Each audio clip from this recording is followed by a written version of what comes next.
So I'm going to try something a little different, something that I don't often do. Normally, when I lightbox, what I do is I will pencil it before I then ink it. And that just gives me a little bit of a buffer between the preliminary sketch and the final inks, which I think is a smart thing to do. But sometimes that's the area where things can really kind of tighten up and lose a lot of that life and energy. And one of the things that I'm trying to achieve is a lot of the energy that I've been getting out of my sketchbooks. I've been talking a lot about this in other videos lately, but there has been a certain level of spontaneity in my sketchbook work that I am trying to capture in my final art lately. And there's just something about drawing in a sketchbook that kind of like takes the pressure off because after all it's just a sketchbook, right? No one's going to see it. And I think that's one of the great things about keeping a sketchbook is that it allows you to have that kind of freedom, experiment, and sometimes you achieve great success with that, much more than perhaps like a final image. So what I'm trying to do here is like trick myself into that same kind of state of mind, which is that this is not all that precious and fragile. The same way I kind of go about a sketchbook drawing, but the way I'm doing it in a practical sense is I'm actually skipping the penciling stage. So I have the preliminary sketch underneath, which I penciled and then roughly inked just with like, a marker. I wasn't inking it like the way I would ink a final piece. I just kind of wanted to make the lines darker and sort of detail the piece to an extent without having to smudge things too much with pencil, and also to keep it dark enough so that I can see it through the light box. But now what I'm doing is I'm just going in and I'm gonna just ink straight on to the fresh sheet of paper without doing any preliminary pencils underneath. And the hope, at least, is that it kind of loosens me up a little bit, and I could kind of get a line that's more lively because all the work really has been done underneath, figuring out the composition, the detail of the outfit that she's wearing and his costume and all that kind of stuff. Now really what I want to do is create like a lively image on top of that. And I'm using my calligraphy pen here that I've been having fun with in a lot of recent pieces, as well as some of my sketchbook work as well. So I'm trying to just set myself up for a lively final piece as much as I can. And if this doesn't work out, then I won't post this video. It's as simple as that, really. And this might also just be a little bit of a hybrid as I get closer to some of these more finer details of the piece, like the face and the hands and his mask and things like that. I might pencil that just to give myself that little bit of security and then go in and ink it. But instead of repenciling the whole thing and tightening up and losing a lot of that life, I'm going to try to see how much of this I could do just with straight ink and see if that kind of does anything to keep some of the liveliness in this piece.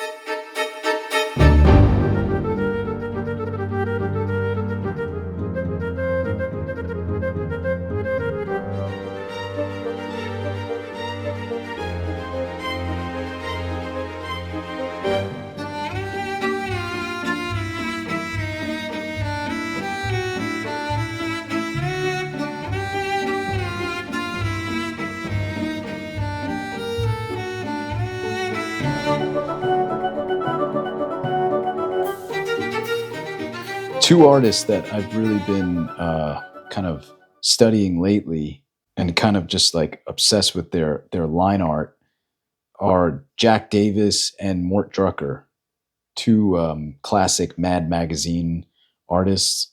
I've been really fascinated with their, again, that lively, energetic line. Both of them are known probably for their lively, cartoony, caricature-esque illustrations, but the longer and closer you look at their work, the more you realize just how amazing of draftsmen they really were. And it really is their line quality that I'm just really really interested in lately, and trying to evoke some of that in my work.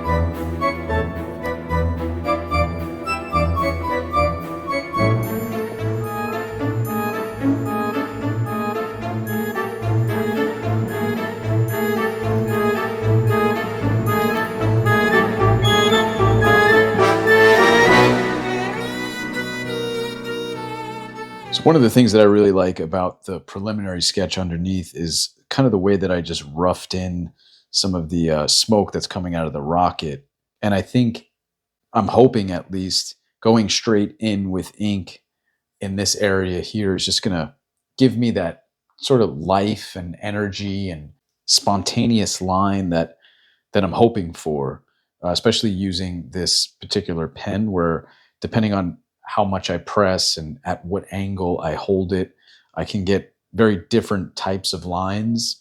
And it gives me a certain lack of control that kind of leaves it open to hopefully happy accidents or embellishments that I might not have otherwise accomplished with a pencil and then inking on top. So let's see how this goes.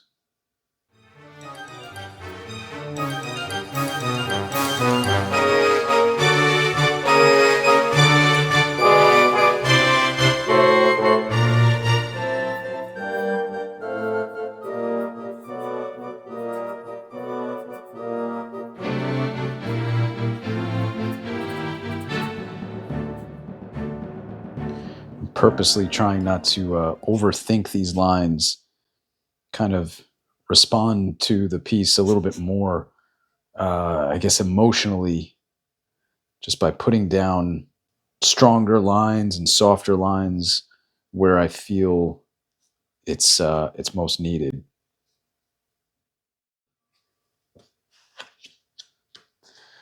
Okay, so I got the piece right now to a pretty good place where most of it is just spontaneously inked directly onto the page itself.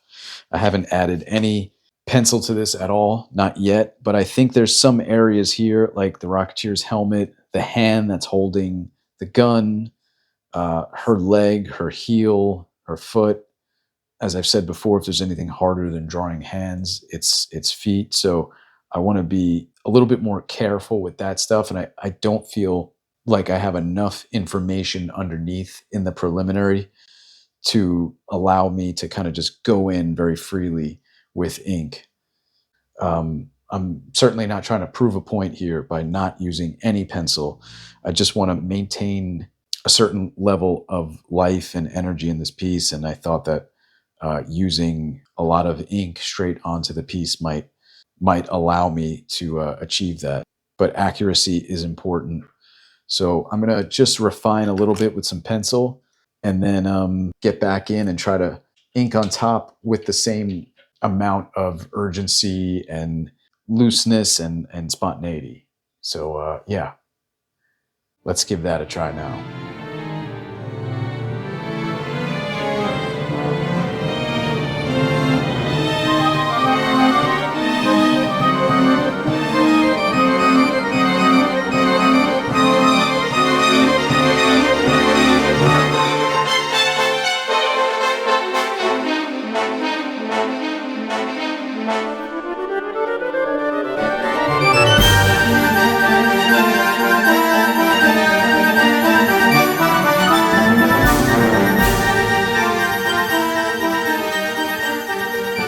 Okay, so I'm going to now take out the sketch from underneath because I pretty much did all the penciling that I had to do in those areas that I felt a little less confident in. I haven't inked them yet, but I'm going to show you the sketch underneath. Here's the preliminary. So pretty much a lot of it was there. It's obviously still a preliminary. It's messy.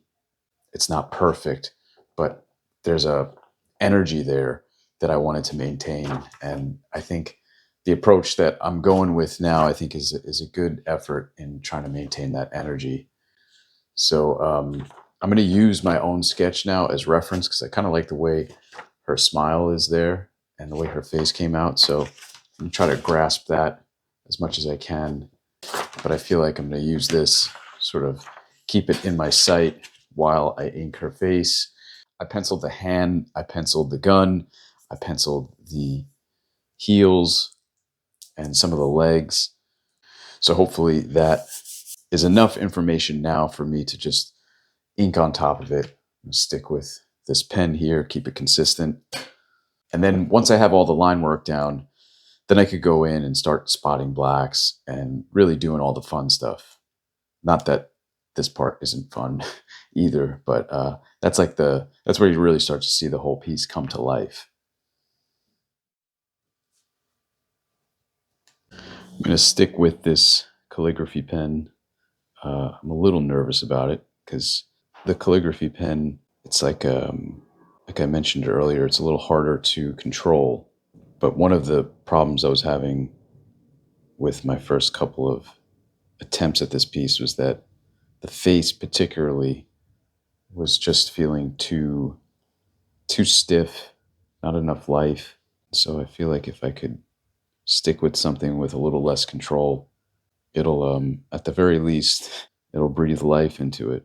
It might completely mess it up too, but those are the risks we take, right? Women's faces are always challenging because you want to be descriptive with as few lines as possible, and that's kind of that's the tricky thing sometimes. One too many lines can really just like throw the whole thing off. It's the difference between drawing or trying to draw like a pretty woman's face versus, like an old man or something like that. Sometimes it's fun to draw the old man because you get to add all the lines and kind of go wild a little bit. The more stuff you put down, the better. Whereas when you're drawing, a woman's face, it's much more about what you don't draw.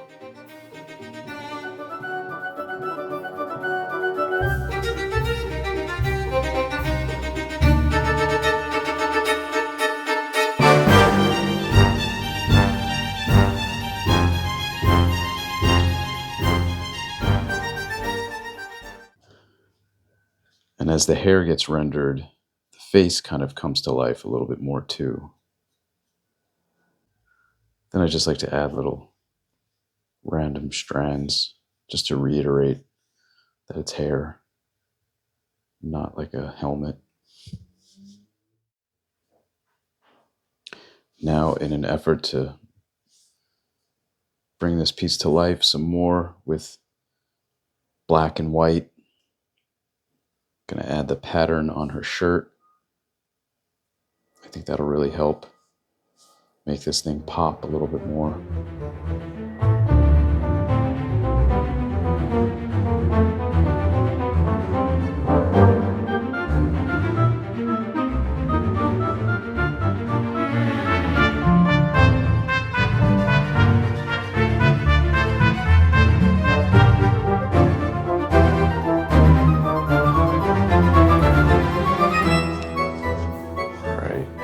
Let's get into the Rocketeer's helmet. I have some reference pulled up off camera here because I'm not an expert on the Rocketeer's helmet. That's like one of the hardest things to draw is his helmet, especially at like different angles. I actually really like drawing the Rocketeer, and this is not the first time I've drawn Rocketeer and Betty together. I really like to try my best to evoke that original retro vibe that the comic has.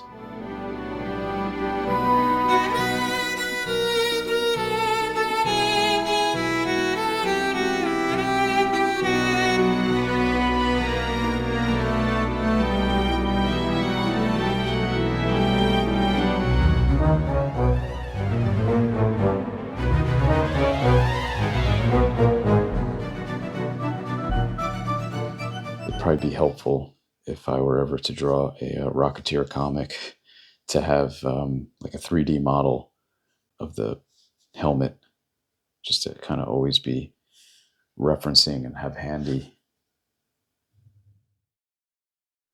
So now it's really just a matter of, spotting blacks, bringing the thing to life through lighting, texture, techniques with the ink. And I'm not really roughing any of that in with pencil. I'm just kind of going off of a certain kind of instinct, I guess.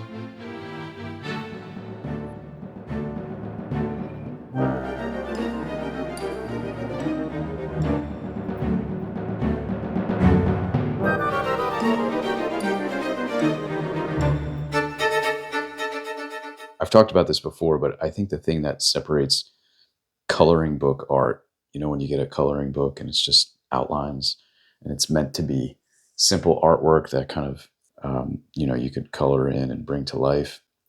I think the thing that separates that from finished ink comic art and illustration, black and white stuff, is what I'm doing right here, which is just spotting blacks. This is really what makes the piece feel like it's grounded on the paper. It exists like in kind of like three dimensionality rather than something that's just kind of floating there and could be filled in with color. I mean, it's a stylistic thing. Sometimes some styles lend themselves very well to not having black spotting. But for the type of work that I do, and especially, evoking a certain kind of old school retro black and white kind of feel that the Rocketeer is associated with, I think understanding how to spot blacks and create like a nice black and white balance on the page is helpful for sure. And it's like little areas like this where you could throw like a little drop shadow, little cast shadow underneath a leg or in between her knee and his back leg here, or underneath her shirt right here. Um, just in subtle ways, I think that kind of like adds some kind of like three-dimensional quality without having to get all that detailed and super rendered. I love little spotted blacks, cast shadows underneath the chin here, for instance. I feel like that always makes the head pop against the neck, puts it in space a little bit more. One of the things I'm conscious of when I'm inking also is when I'm spotting blacks, and right now I'm sort of just adding some black modeling to this boot here. This pen really kind of lends itself to this, but I'm not like filling it in completely in black. There's something nice about these little bit of open lines here.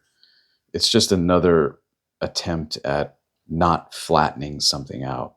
And when I'm rendering it like this, I'm trying to think about it. I'm trying to think about the shape of this boot in a three dimensional in the round. And if I were to just add flat black to it and not leave some air within some of these lines, I feel like that could flatten it out a little too much for me. And then of course little dots, and just random little marks um, around certain areas where they might be falling and floating. Just adds a little bit of movement and again visual interest. Not everything has to be so clean and perfect. I think the less it is in certain areas, the better, actually.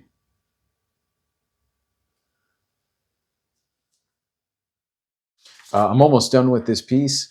And in the sketch, I kind of very roughly was thinking, and I even indicated it with some pencil, that there would be some sort of like sun or moon. If this were the nighttime, I think it's going to be sun, though, because the birds are out.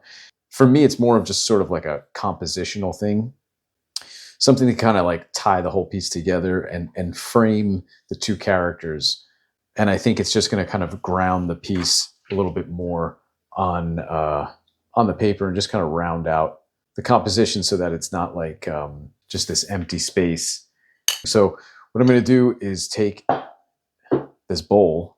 It's a kitchen bowl. I choose to use household items. It's just a little easier. And yeah, so let's see. I'm gonna do it in pencil first to see, but do it real light.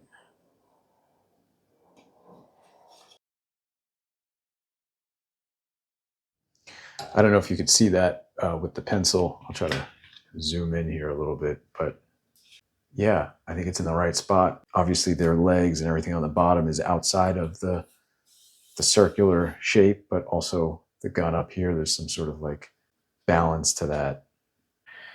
Sometimes what I like to do with straight lines for like buildings or any other kind of like machinery or something like that is I like to rule out the pencil. So I'll use a ruler or something exact to get the lines nice and straight, and then I'll freehand over the pencil. So that's what I'm doing here. It's a very subtle thing, but sometimes it's just another way of keeping things from looking too stiff. And if your pencils underneath are exact, you just go slow and do your best to follow the pencil lines. But inevitably, there's going to be a variety to the line, and there's going to be just a slightly organic feel to it. And I kind of like that.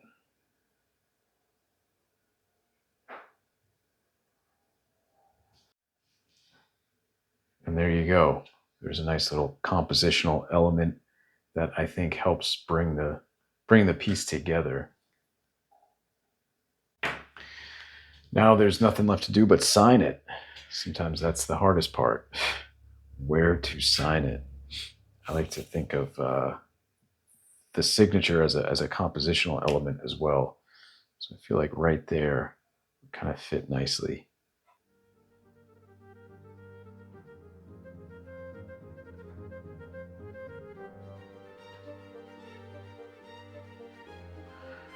There we go. Thanks for joining me on this full process here of this recent commission. Kind of went about it in a slightly different way. Tried my best to interject some life and energy into the lines using a slightly different approach. And I hope you enjoyed watching some of this process.